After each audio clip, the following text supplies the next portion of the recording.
What would you do if you were rummaging around in some of your old things and you found a letter that you had written to yourself maybe 5 or even 10 years ago?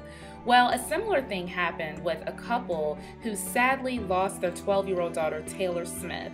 Taylor actually had written a letter to herself back in April of 2013, and it was to be read by herself in 10 years, in April of 2023. And Taylor unexpectedly, suddenly passed away of complications due to pneumonia. And after she passed away, her parents were going through some of her things and they found this letter, and they posted this letter online, and this letter has gone viral. And once I read this story last night, it just brought tears to my eyes, and it inspired me so much, because I said, you know what, if a 12-year-old can have so much vision and can be so focused on her future and all the things that she wanted to accomplish in her life, how much more should we be visionary and we have a handle, or at least an idea, of the thing that we want to accomplish in our future? So I actually took Taylor's example and I wrote a letter to myself. And this letter is addressed on January the 21st, 2014, and it will be read on January 21st, 2019. So that's in 5 years. And I'm going to read a little bit of this letter. Some of it is pretty private, so I'm not going to read it all. But I just wanted to share with you all how I followed in Taylor's example. And before I read my letter, I just want to take the time to read a little bit of hers. Dear Taylor, how's life? Life is pretty simple right now, 10 years in your past. I know I'm late for you, but as I'm writing, this is early. So, congratulations on graduating high school. If you didn't, go back and keep trying. Get that degree.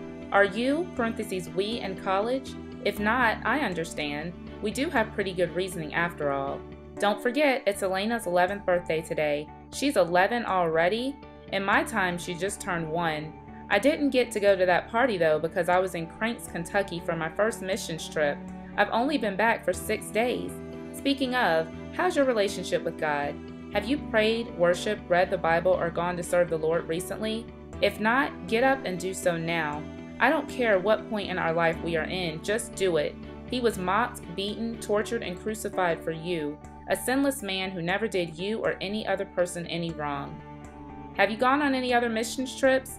Have you been out of the country yet? How about on a plane? Is Doctor Who still on the air? And she goes on and on and on in this beautiful, so visionary letter to herself.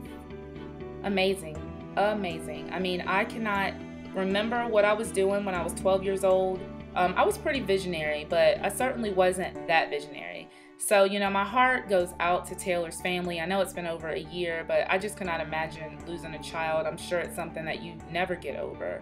But the reason that I shot this video today is because I want to inspire you. I want to live by example, first of all, in writing my own letter, but I want to encourage and inspire you. Maybe you're not going to do a YouTube video, or maybe you won't write a letter to yourself, but at the very least, I just wanted to inspire you to at least have some sort of idea of where you're headed. Most people don't fail in their lives because they're failures and they're just deadbeats. Most people fail in life because they had no plan. They had no vision. They had no, idea of where they were going. So they just wasted a lot of time, and before you know it, all of us, our time is going to be up. And so I'm going to read a little bit of my letter, and I hope that this will inspire you to take charge of your future and to be a visionary, and to look at where you want to go. So anyway, it says, Dear Dana, it's been 5 years. Where are you now? What are you doing to make a difference in this world?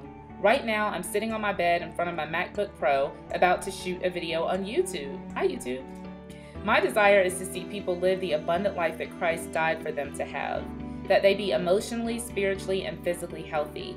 I want to be a leader and a light. Now let me just stop right here and say that I understand that everyone watching this video does not share the same religious beliefs that I do, and that's fine. This is just my personal desire, and what I can do to make a difference in this world is to help people to come into the abundant life that I believe we were all promised to have. So I'm going to skip over a few things, but I end the letter saying, there's still so much more to come. You've only just begun. At 37, which I'll be in 5 years, it feels like you've lived a lot, but you're just getting started. Remember the song we sang today? Pull that video up on YouTube if you need to. It's the Psalms 23rd Psalm. The Psalm 23rd song. You are following the Good Shepherd who knows the way. He will continue to lead you in quiet, peaceful streams away from the noise, chaos, and competition of this world. Keep your eyes on Him. He's got a beautiful future in store for you. And then I sign it. You've made me so proud. It's an honor to be your old self. And I just want to end this video with saying, no matter where you are, no matter who you are, I believe that God has a beautiful future in store for each and every one of us. You know, I tell my kids all the time that life is really just a sum total of the decisions that you're making today. When I published my book, The Choice That Changed Her Life, and really all the Choices series, which I actually refer to in my letter here, I say in my letter, you should have published all those books by now. But, you know, in the Choices book series, it's all about, you know, all these choices that we make along the way. And so many times we feel like the choices that we're making today, oh, that doesn't matter, that's not a big deal. But we don't realize that all those choices together is what makes up our future. And so many people look back at their lives, you know, and they're like, how did I get to this place? And they don't realize because it's the choices that they made along the way. Listen, none of us are perfect. We're all going to make mistakes. We're all going to make bad choices. So it's not about getting stuck in that place. It's about saying, you know what, these are the choices that I've made. I have to be responsible for my choices, clean up any messes that you need to clean up. But at the end of the day, we should all be living lives of purpose and of vision. So I hope that this video today has inspired you and encouraged you to take charge of your future, to write the vision, like it says in the Bible in the book of Habakkuk, to write the vision and to make it plain. And I trust that just like myself, you are going to end up in that beautiful future that God has for you. So I hope this video has encouraged you today and inspired you. If you want to write your own letter, write it and send me the link for where you're going to post that online. I'll be posting Taylor's letter online. You just look at the link underneath this video. It might be on my Facebook page. So if we're not connected, go ahead and connect with me on Facebook at facebook.com/DanaShayTheAuthor. And I will see you all on the next video. Take care.